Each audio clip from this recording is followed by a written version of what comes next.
Le plus important à comprendre, c'est qu'à partir des années 70, le capitalisme subit un bouleversement majeur.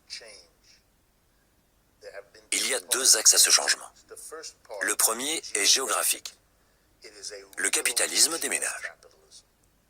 Les grandes industries décident de quitter les régions où elles sont nées et où elles se sont développées.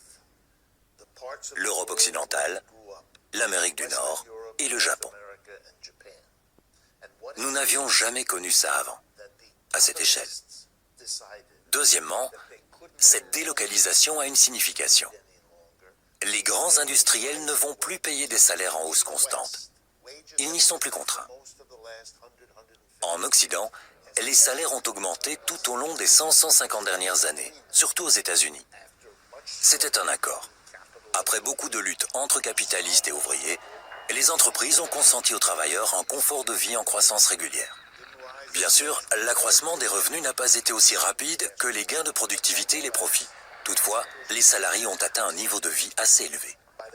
Dans les années 70, l'écart entre le niveau de vie des travailleurs en Occident et le reste du monde, l'Asie, l'Afrique, l'Amérique latine, était immense.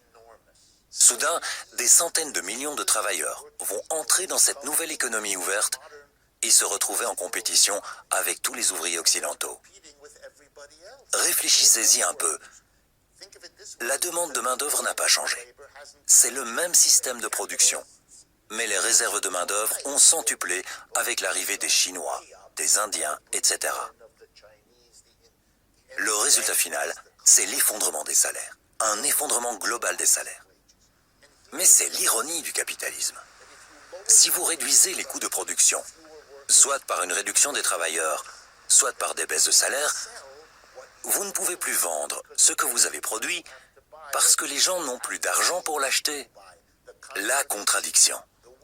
La manière trouvée pour contourner cette contradiction depuis son début dans les années 70 jusqu'en 2008 a été de mettre en place un mécanisme fondamental au capitalisme pour retarder la crise.